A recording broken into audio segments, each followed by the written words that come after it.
ব্যবহারের অযোগ্য কম্পিউটার, ভাঙা ফোন সহ এমনই নানান বর্জ্য যেগুলি সাধারণত আমাদের ঘরের কোণে বা অফিসে অবাঞ্ছিতভাবে পড়ে থাকে, সেগুলো কোথায় ফেলবেন তা ভেবেই পান না। সেই সমস্ত সমস্যার সমাধান করছে এবার কলকাতা পুরসভা। আপনার বাড়ির ভাঙা বর্জ্য এবার নেবে কলকাতা পুরসভা, তার বিনিময়ে শহরবাসীকে দেওয়া হবে টাকাও। সম্প্রতি কলকাতা পুরসভার সদর কার্যালয় থেকে এই বর্জ্য পরিষেবার আনুষ্ঠানিক উদ্বোধন করেন মেয়র ফিরহাদ হাকিম। তাই আমি ধন্যবাদ জানাই ওয়েবেলকে, এই কাজে উদ্যোগ হয়েছেন এবং পলিউশন কন্ট্রোল বোর্ড থেকে 10 কোটি টাকা দিয়ে এই প্রজেক্টটা, যেটা আমি একবার স্বপ্নে ভেবেছিলাম, যে স্বপ্ন দেখছিলাম যেটা হবে একদিন, সেটা ওনারা তৈরি করেছেন। ইনভেস্টের মাধ্যমে আমাদের যেরকম ধরুন সয়েল কন্টামিনেশন তো হবে, ওয়াটার কন্টামিনেশন হবে, এয়ার কন্টামিনেশন হবে, শুরু এটা দিয়ে এবং শেষ কোনোদিনই হবে না।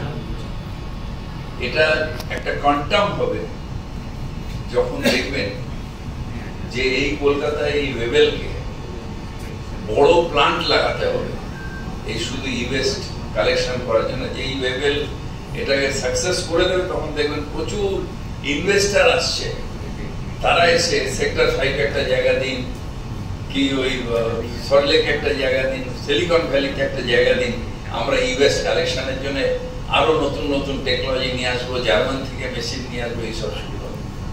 অনুষ্ঠানে উপস্থিত ছিলেন তথ্য ও প্রযুক্তি মন্ত্রী বাবুল সুপ্রিয়, মুখ্য সচিব পরিবেশ দপ্তর ও দূষণ নিয়ন্ত্রণ পর্ষদের সদস্য সচিব ডক্টর রাজেশ কুমার, পুরসভার জঞ্জাল অপসারণ বিভাগের মেয়র পরিষদ দেবব্রত মজুমদার, শিক্ষা ও তথ্য প্রযুক্তি বিভাগের মেয়র পরিষদ সন্দীপন সাহা সহ আরও বিশিষ্ট ব্যক্তিবর্গ।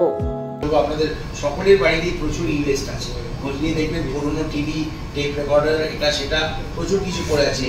ইউএসবি লাইট যেগুলো জ্বলে না তবুও রেখে দিয়েছেন, যদি কখনো পরে জ্বলে, হট করে হয়তো জ্বলে উঠলো। যেটা গাড়ির লাইট তুলে রেখেছেন, সেই গাড়ির লাইটটা দিকটা ভেঙে গেছে, লাইটটা রেখে দিয়েছেন। যে লাইটটা আপনি আজকে ইউজ করতে পারছেন না, আপনার গাড়িতে লাগাননি, নতুন কিনেছেন, সেই লাইটটা আজ থেকে 10 বছর বাদেও আপনি কিন্তু গাড়িতে আর লাগাবেন না, ওটা ফেলে দিন।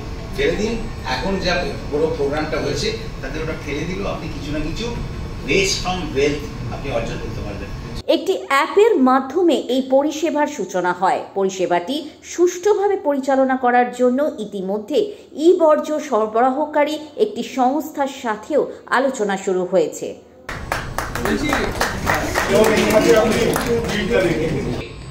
আর যে জিনিসটা আপনি বলেছিলেন কি এক তো অভিনব উদ্যোগ আমাদের ক্যালকাটা মিউনিসিপ্যাল কর্পোরেশন থেকে নেওয়া হয়েছে, এটা সিএনডি ওয়েস্ট সম্বন্ধে হোক না সলিড ওয়েস্টের ডোর টু ডোর কালেকশন সম্বন্ধে হোক, আমরা তো সবসময় পলিউশন কন্ট্রোল বোর্ড এই রিপোর্টটা আমরা পুরো ভারত সরকারের কাছে, সব জায়গায় এনজিটির কাছে, সব জায়গায় রিপোর্টটা আমরাই পাঠাই, আমরাই কালেক্ট করি এবং আমরা এটা গর্বের সঙ্গে বলতে পারি আমাদের মেয়র সাহেবের নেতৃত্বে যত ভালো কাজ এখানে কলকাতা মিউনিসিপ্যাল কর্পোরেশনে হচ্ছে, এরকম ভালো কাজ কিন্তু ভারতবর্ষে অনেক কম জায়গায় এত ভালোভাবে ভাবা হচ্ছে, and we are really proud of ইট।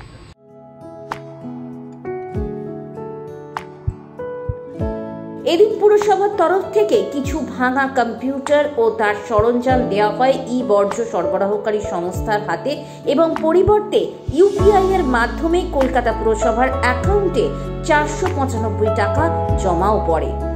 প্রতিটি বর্জ্য সামগ্রীর দামের তালিকাও এখানে নির্ধারণ করে দেওয়া হয়েছে। আগামী কিছুদিনের মধ্যে কলকাতা পুরসভার 16টি বড় অফিসে এই ব্যবস্থা চালু হতে চলেছে।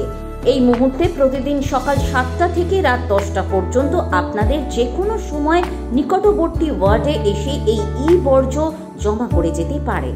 এই মুহূর্তে নাগরিকদের কাছে বর্জ্য একটি বড় সমস্যা, তাই এই পরিষেবা শহরবাসীকে আরও সচেতন যেমন করবে, তেমনি দূষণের হাত থেকেও রক্ষা করবে বলে মনে করছে কলকাতা পুরসভা।